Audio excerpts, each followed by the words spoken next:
Hello one and all, this is Hybridsteel. Thank you very much for joining me in today's Hydroneer video. Okay, so today I've got 5 tips for you, and this comes from my way of playing this game. Now, when it comes to playing this game, you can get lost down this. So what we're going to do is we're going to get into 5 top tips that are going to try and make you a little bit easier to sort of 1, get started, and 2, have a little bit of focus so you can get off the start. Okay, so number 1, you want to get to the bottom of the lot. Now, digging a hole like this will take you about half an hour, depending on how fast you can sort of dig out dirt and get it clean. And you want to get yourself a pickaxe. And the reason why is you just want to avoid everything else on the top and don't worry about it. Now, the reason why I'm saying this is because once you get to the bottom layer of all the mining stuff, the bottom layer is always better for gems and gold and metal. And I will show you this very, very quickly. So what you want to do is you want 2 buckets. These buckets cost $1 each, so they're not too expensive. And you want to get yourself out of the hole as quickly as possible. And you want to empty into your wash bar. Now, what you can alternate these as you go, but this is my best piece of advice really for starting. I do cover this in an automated video, so if you do want to click on the link in the description box, well, it'll be in the description box, but there's a link coming up in the top right hand corner right now, and that shows you the bucket versus automation at the beginning of the game. And the reason why I made that video is because I wanted to show an experiment of what you can get right at the beginning of this game compared to what you can get if you try and do all the bits and pieces straight away. Now, you want to be saving up a little bit of money, and this is how you're going to do it. And as you can see, straight away you're pulling nuggets bigger than the size of a bucket. Ta-da! Tip number 1, get to the bottom of the lot and you'll find the biggest lot. It's all good. Tip number 2, you want to be spending your money wisely. Now, at the start of the game, it's a little bit harder to make bank unless you've just taken tip number 1, spent a good half an hour digging to the bottom of the hole, and now you're earning like nuggets the size of basketballs. And it's all good. Now, the second part of all this is you need to spend your money wisely. Now, when it comes to spending your money wisely, first off, you need to earn money. And what we'll do is we'll earn some money, and then we can try and get ourselves a little bit better up. So what we'll do is going to go and sell this stuff off, and then I'm going to show you what to buy and how much it's going to cost. Now, I don't know how much gold we've got here. I don't know how much metal we've got here. I don't even know how much money we've got and how much we're going to get out of this. But I can pretty much assure that we should be able to afford everything we need. Now let's go and sell it off. So we're at $1,000. Easy money. Fantastic. Now, things that you want to be buying. Now, you want to basically make this as easy for you as possible and as human as possible. So what you want to do is you want to buy yourself a grinding wheel. Grinding wheel is so you can manufacture the stones. Next, you want to buy yourself a furnace.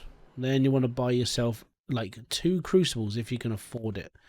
Now, if you can't afford it, you still need 2. And the reason why you want 2 is 1 for metal and 1 for gold.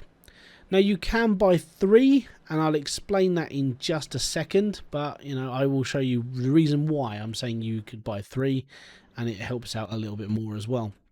Obviously, you're going to need a Thor's hammer, so get a Thor's hammer. So a hammer, 3 crucibles, a molding block, a furnace, and a grinding wheel. Now, you can also buy one of these. This does help, trust me. Okay, so spending your money wisely. Like I said, the only things you're definitely going to need is you need a furnace, a anvil, a molding block, Thor's hammer so you can mold the blocks, and you need a grinding wheel. The reason why you need a grinding wheel is because of gems, and you definitely need one of these. Okay, so tip number 3. Now, tip number 3 is more just a rough average of what you're going to be looking at when it comes to earning enough money. Okay, so lot number 1 is take a left at the fork in the road as soon as you get here, and you will arrive at lot number 1. Lot number 1, I've got to be honest, I didn't like the look of it. It's really way too bumpy for me.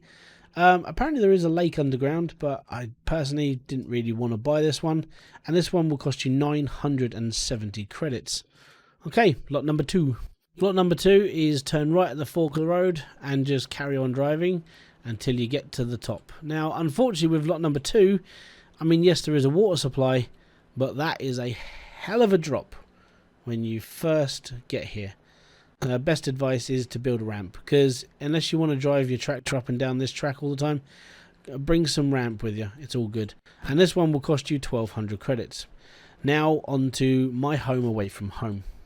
This is where I called home. I spent 6.5 hours mining out the original like the training lot just so I could mine here, because I've got the room and it's massive and I enjoy it here. This will cost you 6,600. Now, if you've followed steps 1 and 2 and you haven't spent a lot of money, if you've basically dug to the bottom and you haven't spent a lot of money, you can be here in a couple of hours, and I've got to be honest, it gives you a lot more room to play on. The whole area is a lot flatter, and all that water supply over by that lamp, way over in the distance there. Okay, so tip number 4, and for me this is a big one. I did an experiment about automating your lots right at the beginning of the game, and I've got to be honest, I wasn't happy with the results. So if you watch that video, it's in the top right hand corner, but it'll come up as a link as well at the end of the video, and it's in the description box below.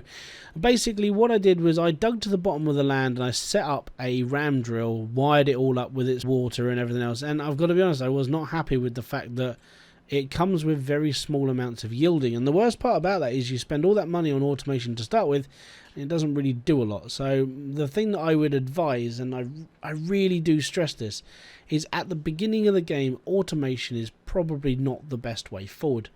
The reason why is just because, one, it costs quite a lot of money. You got to buy all the pipes, then you've got to transfer it all over, and then you've got to basically set it all up at the beginning lot, and then when you go to move anyway, you're literally just going to be disappearing. So you've got all of this extra equipment with you. Now this is why I dug it out by hand, and I dug the whole area out by hand because I just figured at the end of the day I don't have to carry that much around, and when I move, that's when I'm going to be making like a big storage. I'm going to have loads of spare parts, and I'll have a big area of land to deal with that, and that's what I did. The only thing that I would buy on top of like the bare essentials, so the furnace, the anvil and everything else, is a bed. And the reason why is because it switches the day-night cycle quite quickly, and that's quite handy to have. But yeah, when it comes to automation of a lot, personally, I don't see the big appeal of it. Not at the beginning. Later on, definitely. Later on, have so much fun with it, but you'll have the money to deal with it, and that is why I wouldn't use automation right at the beginning. And number 5 is more of a sort of like necessity. Number 5 is time management. Now, like I said, in order to dig straight to the bottom of this using that damn spade to start with, and then obviously upgrading to the pickaxe and getting all this done, and everything that I've done for this video, it's taken me an hour and 15 minutes. And obviously I've started a bit, I've edited it out, and basically it should be about a 10-15 minute video. But what I'm looking at now is that everything I have bought, everything I am working on right now has taken me around an hour to earn. And that means that I've basically spent my entire time digging. That's all you really want to be focusing on for in this game. Spending money going after like pipes and all the other stuff really isn't worth it to start with. And like I said, it's a little bit of a waste of time and money when you go into full automation right at the beginning of the game. When you do it later on, and you can have you've got a lot more fun. Now, you don't really want to be spending a lot of time in the beginning lot, and you just want to be earning and getting out of here as quick as possible. Reason why is just because, well, there's not really a lot to keep you here. Small amounts of land, not a lot going on, and in all fairness, it's not a lot of fun, and you're quite limited for space. Save up 6.5 grand, get yourself onto the big area, and then come and join us on the bigger sections of this game, because in fairness, when you get to the bigger areas, it's a lot more fun. I want to say thank you very much for joining me in this video. If you've got any more tips and tricks that you want to be sharing with the community for Hydroneer, hit them down in the comment section below. I'd love to hear your thoughts and your processes, and even some tips from you guys as well that I can incorporate into my own gameplay that I can show off, and, you know, credit for you guys as well. So thank you very much for joining me. Peace out, have fun, and enjoy everything you guys do. Goodbye for now.